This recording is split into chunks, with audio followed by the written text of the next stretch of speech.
Ok les gars, aujourd'hui ça va être une vraie vidéo. Ça va être encore une fois une vraie vidéo. Les gars, aujourd'hui on va parler de Polska. Pourquoi? Car elle parle dans une interview d'une chose qui est très intéressante. Pour ceux qui ne connaissent pas Polska d'ailleurs, c'est pas grave, on va juste s'intéresser à ses propos. Et ses propos sont lesquels?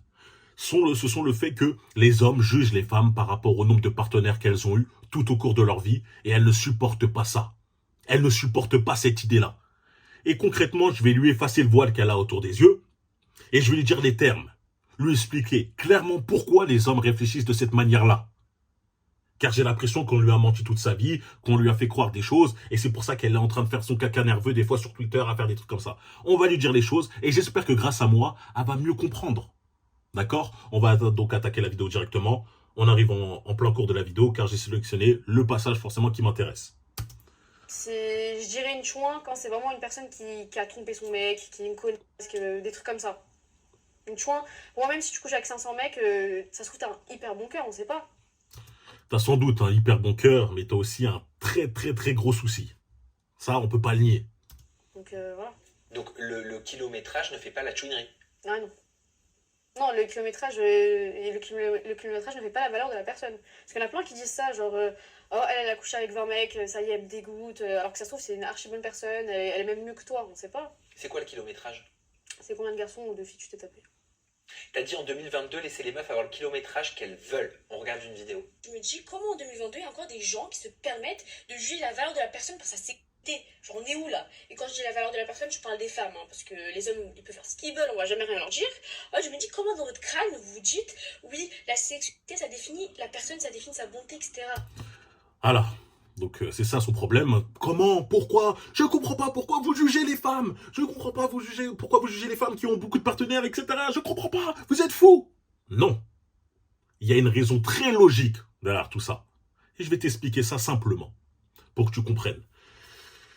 Dis-moi, qu'est-ce qu'une femme doit faire pour gérer un homme? Qu'est-ce qu'une femme doit faire pour qu'un homme décide finalement d'être intime avec elle? Dis-moi. Oui, c'est ça. Rien du tout. Elle doit démontrer rien du tout. Les hommes, par principe, lorsqu'ils parlent avec une femme, ils cherchent directement à être intime avec elle. Et il n'a même pas besoin de ressentir une grosse attraction. Il n'a même pas besoin de ressentir une connexion avec elle. Voilà pourquoi souvent on dit que les hommes sont des chiens de la casse. Voilà pourquoi on dit souvent que les hommes n'ont pas de standard. Et vous, les femmes, vous êtes les premières à le dire. Donc vous ne pouvez pas me contredire sur cela. À l'inverse, qu'est-ce qu'un homme doit montrer pour pouvoir gérer une femme et arriver à lui briser le dos? Oui, il doit être charismatique, avoir un bon physique, avoir de la tchatch, parfois être très en place. Il doit montrer toute une palette de compétences et de qualités pour pouvoir être attractif à ses yeux. Voilà pourquoi il y a une grosse différence entre un homme qui arrive à gérer énormément de femmes et une femme qui arrive à y gérer énormément d'hommes. Et pour les femmes qui n'arrivent pas à comprendre et encore dire « Mais c'est faux, non, si je suis pas belle, un homme va pas me voir, va pas vouloir parler avec moi, c'est faux, vous êtes trop obsédé sur le physique, donc, etc. » Non, tu te trompes encore une fois, tu ne vois pas la réalité. Pourtant, tu as des amis, tu as dû voir pas mal de choses. Il y a même des expériences qui ont été prouvées, qui ont été faites. Tu prends un compte Tinder avec une meuf qui est objectivement explosée, parce qu'il y a toujours des gens pour dire « Non, toutes les femmes sont belles, etc. » Mais même tous les hommes ne sont pas beaux. Objectivement, la beauté est objective. Enfin, on peut dire qu'une beauté peut être éclatée. La beauté, c'est pas c'est objectif, c'est pas subjectif. On est tous d'accord pour dire que de la merde, c'est de la merde. Hein, il y a pas un mec, forcément, il y aura un mec sur un milliard qui va dire ouais non mais c'est bon, hein. Mais ça c'est des fétichistes chelous. Mais concrètement, c'est de la merde. Là, je parle français, là, je dis les termes. Du coup, on a pris en compte avec une meuf qui était objectivement claquée au sol, explosée par terre, hein, en limite en fin de vie, et après un compte d'un mec qui était vraiment top modèle, vraiment très beau gosse, etc., au-dessus de la norme de loin. Et voilà, on les a inscrits sur Tinder. On a fait tourner, tourner. Et c'était assez amusant de voir quoi? Que le mec, en une journée, il a réussi à avoir 200 matchs. Et là, pour tous les mecs qui sont inscrits sur Tinder, on peut tous être d'accord pour dire que 200 matchs en une journée, c'est pas mal, hein, c'est plutôt une très bonne perf. Mais la femme, qui elle était explosée, elle a eu combien en une journée? 500 matchs. Ça veut dire qu'elle a eu le double d'un mec qui était top model. Pourtant, elle est explosée par terre. Alors, à votre avis, les gars, enfin, les gars, non, vous savez pourquoi c'est comme ça. Mais les femmes comme elle, à votre avis, pourquoi les hommes ne vont pas applaudir une femme qui a eu énormément de partenaires? Pourquoi ils vont dire que c'est une femme qui se laisse aller, qui contrôle pas ses pulsions? Parce que c'est facile pour elle de pouvoir, entre guillemets, être dans l'intimité avec un homme. C'est facile. Et dans la vie, on n'a jamais récompensé les gens pour faire qui ont fait des choses facilement. Est-ce qu'on va applaudir un mec qui, je dis n'importe quoi, va soulever un petit rocher par terre? Voilà, il marche dans la rue, il soulève un petit rocher. Est-ce que tout le monde va dire « Oh, c'est lourd, c'est super » Absolument pas. Du coup, on ne va pas célébrer aussi une femme qui va dire « J'ai eu beaucoup de partenaires ». On va dire « Encore heureux, c'est normal pour toi ». Et toutes les femmes font cette expérience-là. C'est pour ça que moi, ça me tue quand j'entends ce genre de choses-là. Lorsqu'elles vont en boîte de nuit, par exemple. Elles voient bien tous les hommes qui sont à fond sur eux. Qu'elles soient belles ou pas belles.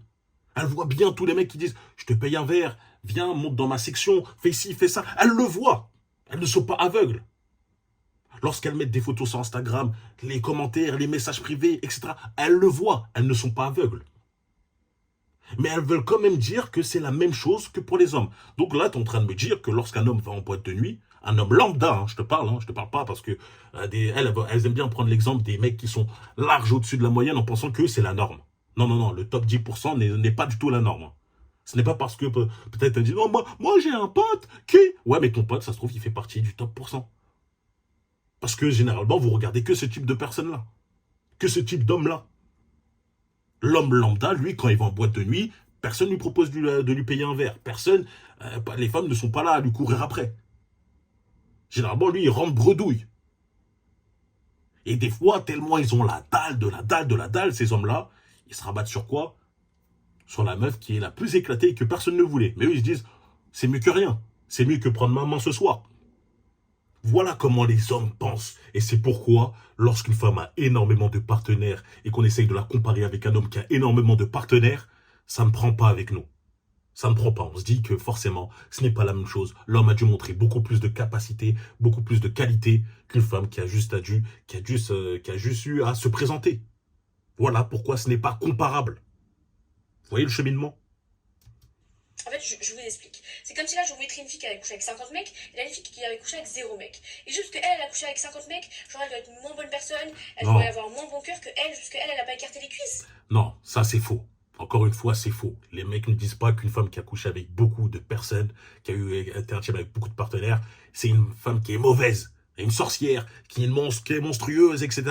Absolument pas, parce que même moi, personnellement, j'ai connu des femmes qui avaient fréquenté quasiment 0 mec, et pourtant, c'était les pires. C'était vraiment les pires niveau mentalité, etc. C'était incroyable.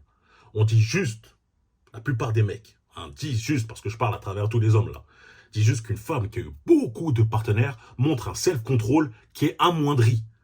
Et du coup, inconsciemment, ça ne rassure pas l'homme. Et on se dit, ouais, pour nous, c'est pas vraiment précieux, car l'homme, forcément, lorsqu'il voit une femme qui n'a pas été avec beaucoup d'hommes, la considère un peu plus précieuse. Elle se dit qu'elle se contrôle plus, qu'elle semble avoir plus de valeur, etc. Tout ça se fait inconsciemment. Mais c'est quoi cette façon de penser? Et déjà, c'est qui a diabolisé le sexe? À quel moment le sexe c'est mauvais? Encore vous m'aurez dit, oui, le sexe c'est comme l'alcool, c'est comme la drogue, c'est pas bon pour la santé, blablabla. Mais c'est bon pour la santé en fait! Donc à un moment donné, stop! En plus, c'est un truc naturel qui existe depuis la nuit des temps. Votre arrière-grand-mère, elle a baisé, votre gros daron, il a baisé, votre future fille, elle a baisé. C'est comme ça! Donc à un moment donné, laissez les gens vivre. Ok, c'est peut-être dans vos convictions, mais l'imposez pas aux autres en fait. Genre en 2022, laissez les filles avoir le kilométrage qu'elles veulent. Et ça, c'est intéressant. On va terminer sur ça. Ça, c'est intéressant lorsqu'elle dit « Laissez les femmes en 2022 avoir le kilométrage qu'elles veulent ». Et ça, on va dire que, ok, je vais rentrer dans sa logique. Dans sa logique à elle. Je vais rentrer dans sa logique. Les gars, si on dit « Vas-y, on vous laisse avoir le kilométrage que vous voulez », c'est-à-dire que les hommes doivent réfréner leur instinct biologique.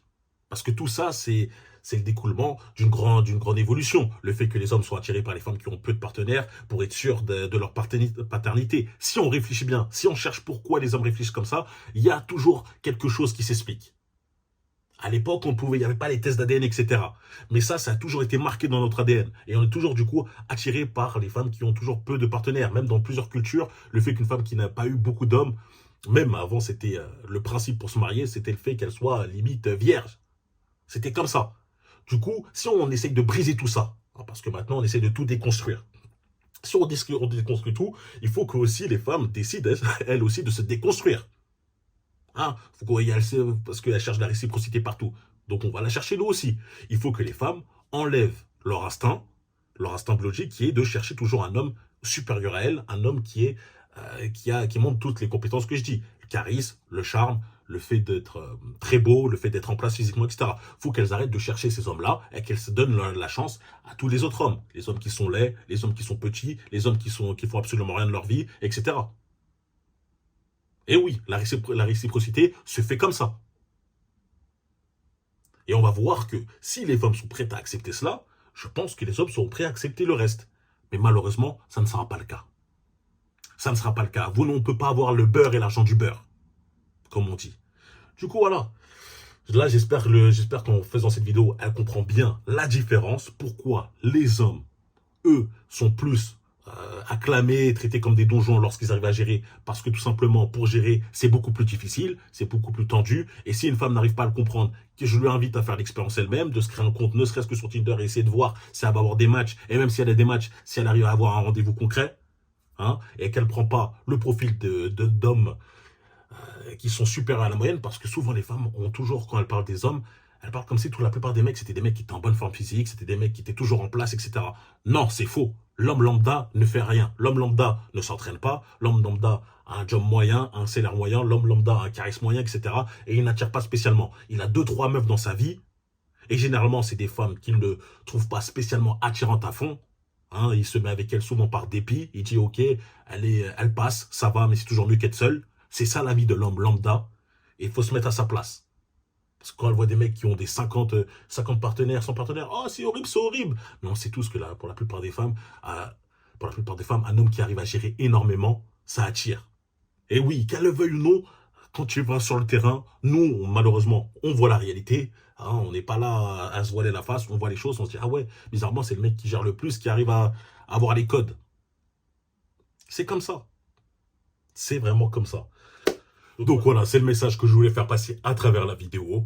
N'oubliez pas qu'il n'y aura jamais de réciprocité par rapport à ça, car c'est la minorité des hommes qui arrivent à gérer énormément de femmes, qui arrivent à avoir énormément de partenaires et surtout de qualité. Et c'est pour ça que les hommes ne considèrent pas que c'est très bien qu'une femme a beaucoup de partenaires et ils vont jamais lui dire « Ah, c'est lourd, c'est lourd, c'est lourd ». On va jamais applaudir ça. Voilà. Parce que c'est simple. On ne récompense jamais quelque chose de facile à faire. Je sais que c'est difficile, je sais que ça fait mal à entendre, mais malheureusement, c'est le monde réel et c'est la réalité. Dites-moi en commentaire si vous avez apprécié la vidéo. N'oubliez pas de liker, de vous abonner, de partager. Me rejoindre sur Instagram, Brian.Foril, pour me parler et pour la motivation. Et on se retrouve très très vite les gars. Allez, peace.